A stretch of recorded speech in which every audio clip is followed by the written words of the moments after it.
ಸರ್ಕಾರವೇ ಖಾಸಗೀಕರಣಗೊಳ್ಳುತ್ತಿರುವ ಪ್ರಸಕ್ತ ವಿದ್ಯಮಾನದಲ್ಲಿ ಸಾಮಾಜಿಕ ನ್ಯಾಯ ಕಲ್ಪಿಸಲು ಖಾಸಗಿ ಕ್ಷೇತ್ರದಲ್ಲಿ ಮೀಸಲಾತಿಯು ಅನಿವಾರ್ಯವಾಗಿದೆ ಎಂದು ಹಿರಿಯ ಪತ್ರಕರ್ತ ದಿನೇಶ್ ಆಮಿನ್ಮಠ್ ಹೇಳಿದರು.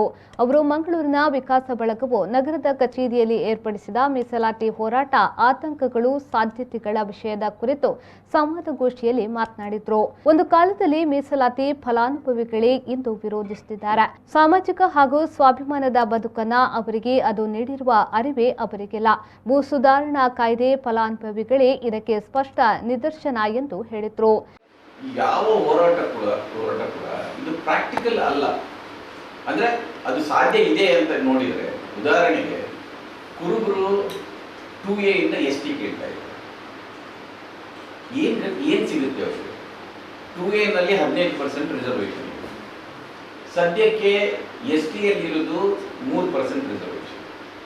ಯಾವನಾದ್ರೂ ಒಬ್ಬ ಸೇನ್ ಅಂದ್ರೆ ಒಬ್ಬ ಸ್ಪಷ್ಟ ಮನಸ್ಸಿನವನು 15% ನಮಗೆ ಬೇಡ 3% ಅಲ್ಲಿ ಕೊಡಿ ಅಂತ ಯಾರಾದ್ರೂ ಜಗಳ ಮಾಡ್ತಾರೆ.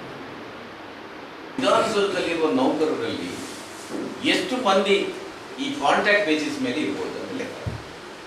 ನೀವು ಎಜುಕೇಶನ್ ಇನ್ಸ್ಟಿಟ್ಯೂಷನ್ಗೆ ಹೋಗಿ ಅತಿಥಿ ಉಪನ್ಯಾಸಕರ ತೆಗೆದು ನೋಡಿ. ಇಲ್ಲಿದ್ರೆ ಯಾವುದೇ ಸರ್ಕಾರಿ ಕಚೇರಿಗೆ ಹೋದರೆ 50%ಗಿಂತ ಜಾಸ್ತಿ ಈ ರೀತಿಯ ಕಾಂಟ್ರಾಕ್ಟ್ ಲೇಬರ್ಗಳಿದೆ. ಅವರಿಗೆ ಯಾವ ನಿಮ್ಮ ಮೀಸಲಾತಿ ಮತ್ತೊಂದು ಅಪ್ಲೈ ಅಂದರೆ ಸರ್ಕಾರದ ಒಳಗಡೆ ಇತ್ತು.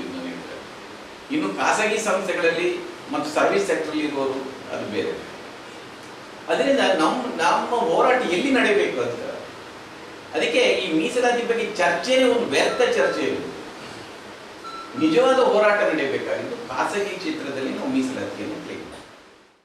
ಈ ಸಂದರ್ಭ ಡಿವೈಎಫ್ಐ ರಾಜ್ಯ ಘಟಕದ ಅಧ್ಯಕ್ಷ ಮುನೀರ್ ಕಾಟಿಪಳ, ಯುವ ಕಾಂಗ್ರೆಸ್ ಜಿಲ್ಲಾ ಘಟಕದ ಅಧ್ಯಕ್ಷ ಲುಕ್ಮನ್ ಬಂಟ್ವಾಳ, ಮಾಜಿ ಉಪಮೇಯರ್ ಮೊಹಮ್ಮದ್ ಕುಂಜತ್ಪೈರ್, ರೈತ ಸಂಘದ ಯಾದವ್ ಶೆಟ್ಟಿ, ವಿಚಾರವಾದಿ ನರೇಂದ್ರ ನಾಯ್ಕ್, ವಕೀಲರಾದ ಯಶವಂತ್ ಮರುಳಿ, ಸಮುದಾಯ ಸಂಘಟನೆಯ ಮುಖಂಡ ವಾಸುದೇವ್ ಉಚ್ಚಿಲ್, ನಿವೃತ್ತ ಪ್ರಾಂಶುಪಾಲರಾದ ಡಾಕ್ಟರ್ ಇಸ್ಮಾಯಿಲ್ ಸಂವಾದದಲ್ಲಿ ಪಾಲ್ಗೊಂಡಿದ್ದರು.